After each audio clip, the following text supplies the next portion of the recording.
My name's Michelle, the Menopausal Sewer. I'm coming to you today with a challenge that's been set to me, by the Sequin Girlie, and it's called This or That.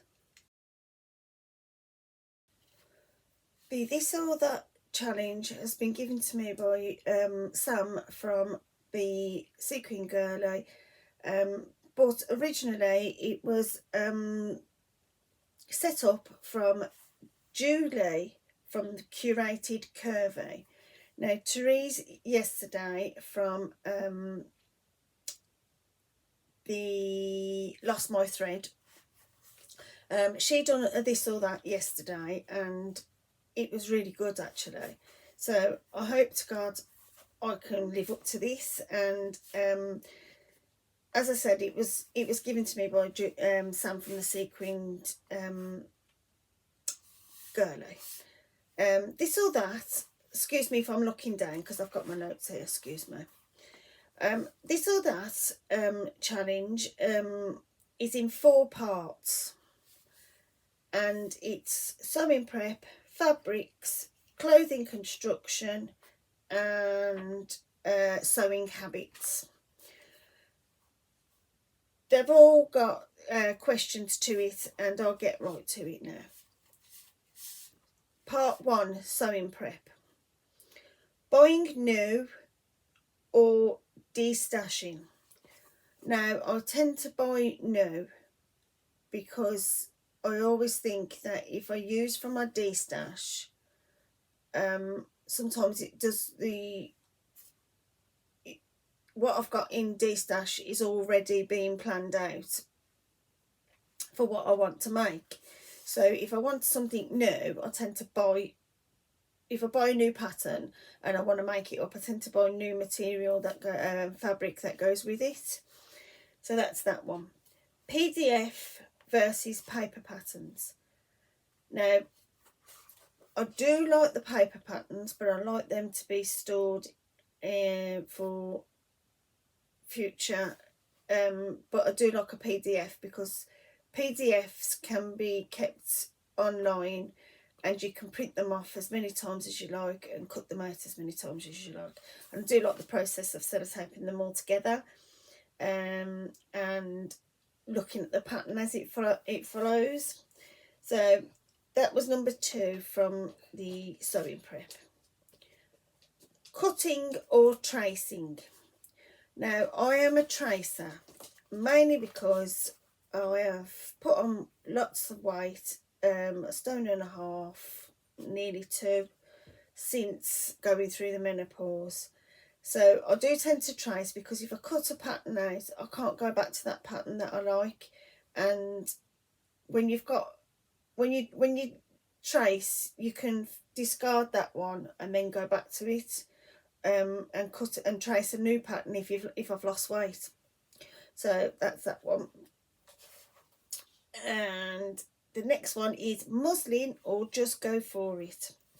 Now, I tend to just go for it. However, if it's a pattern I'm unsure of, or a pattern that I've never made before and there's a tricky part to it, I do tend to make a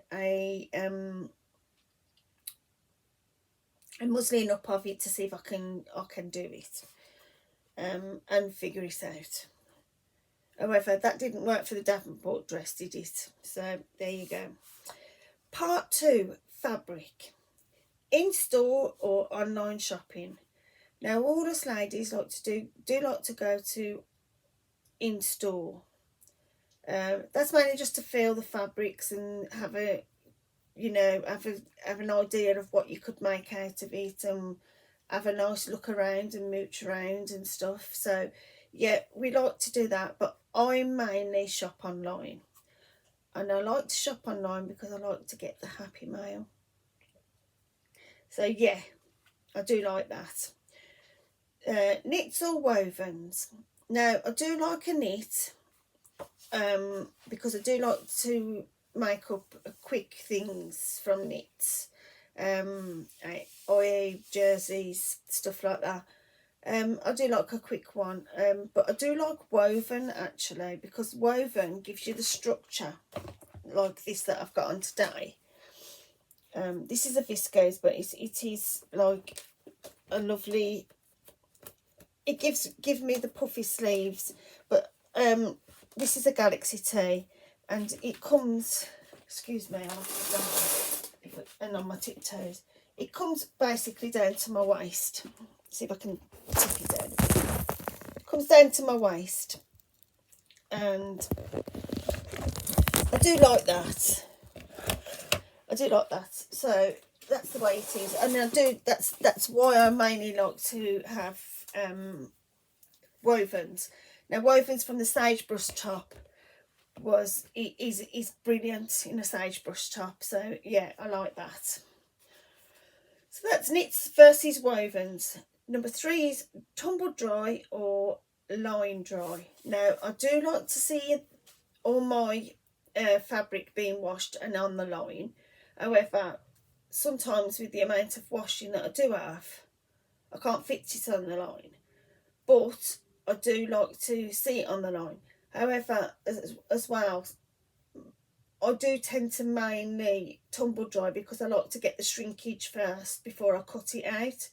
Because I find that it gives me an accurate measurement then once I've tumble dried it, because the shrinkage is already gone, if you understand what I mean. So that's why I like to tumble dry, basically. I like to iron it and then put it back in my stash afterwards. Rotary cutter versus scissors. Now, I have been using rotary cutters lately, mainly because it's easier on my wrist than it is scissors.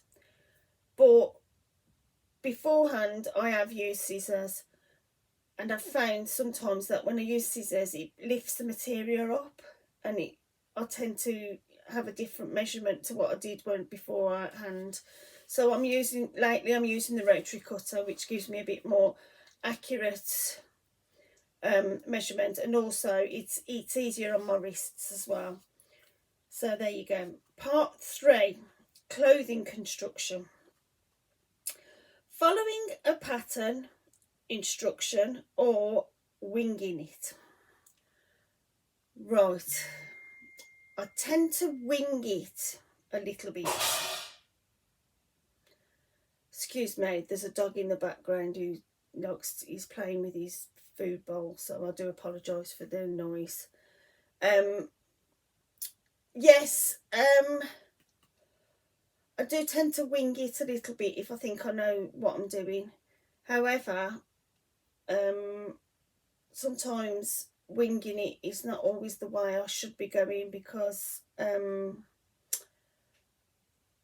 I should be following patterns. I do mainly follow a pattern, but sometimes if I think I know the pattern, I'll just wing it, which is naughty really. Bias tape versus facings or interfacing. I like a bias tape on most things, but I do prefer to use facings, mainly because if the pattern instructs you to use facings, you get a better finish, should I say. Serged versus French seams. Now, I like to serge my material. I don't really like French seams, because when I've done a French seam, I find it harder to unpick than I do a serge finish. If I need to go back to the serger, it's easier for me to do it back then. Bottom fly versus zipper. Now, I like a zipper. I don't really like a button fly, because the button fly with my mum tum, it tends to pop open quite a lot. So I don't like that. I like to feel like I'm in my trousers, should I say. I don't want to be popping out when I'm sitting down somewhere. So the next one is sewing by hand or machine buttonholes. Machine buttons. I like to sew my buttons by hand. I like the finish afterwards when you've finished it, and it's more it's really relaxing doing the buttonholes by sewing the buttons by hand. Sorry. Fusible versus sewn in interfacing. Now I like a fusible, to be honest, because I tend to for me, I find it a better finish than the sewn in ones, because the sewn in interfaces, I think, flaps a little bit and is not giving you the right finish that you should be having.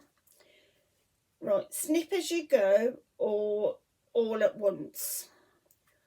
I like to snip as I go, and I like to do that, but we all know us ladies find a loose thread every now and again, so I do like to go over it afterwards. However, you can put the garment on 10 days afterwards and you still find a loose thread somewhere. So we all do that. Press as you go or all at once. I'm a press as you go girl.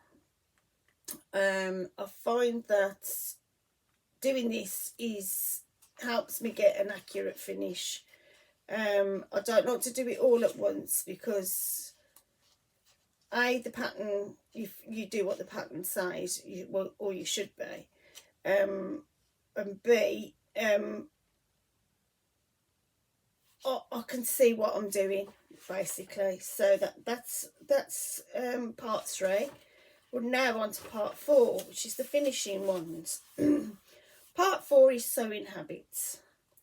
Late night versus daytime sewing. I like to do a daytime sewing. I tend to get a lot more tired after. I get really tired after 7 o'clock. I don't like doing nighttime sewing because after what I've completed to do in the daytime, my tiredness is horrendous and I can't concentrate. So I like to do the daytime sewing, or however, sometimes I get tired in the day as well, so I can't sew then either. So I do, you know, us ladies, once we've done what we want to do, sometimes we like to have a little nap in the afternoons, if we've got a chance to do that. However, not everybody can. So that's that one. Slow and steady or frantic. Now, if it's a dress or should I say, if it's a pattern that I want to wear eagerly, I tend to do frantic sewing, and I shouldn't do that really, because once I do the frantic sewing, I miss parts out and I'm not concentrating properly. So I'm finding that going slow and steady is working out better for me, because I can get a much better finish, and I'm not so eager to get the pattern or the garment on my back, should I say. So tidy as you go or one big tidy. Now this is the last question. I tend to tidy as I go because my room is so small, it's so tiny, that I get overwhelmed with the mess that becomes in here. However, I'm not saying I don't get a mess, because otherwise it's not a workspace then, is it? It doesn't look like it's used, in my opinion, if it's too tidy. So yes, I do like to have one big tidy, but if I have one big tidy, I am moving things around and trying to get a better working space for me. But However, that's not the case, as in at the moment I am going tidy as you go, because it's helping me a lot more create, and I feel more creative as it's tighter. I feel like I want to come back into my sewing room, should I say. So that's it for now then, guys, and I will catch up with you later on in the week, and I will try to get another vlog out. I am sorry I haven't done a vlog up to yet about how the menopause is affecting me personally. I will try and get that one out to you. I will also try and get a vlog out for some tips for you as well, and tips and tricks, should I say, as we call them. I'd like to get one of those out for you as well. So yeah, happy sewing, and I'll speak to you or see you later on in the week. Thank you. Bye.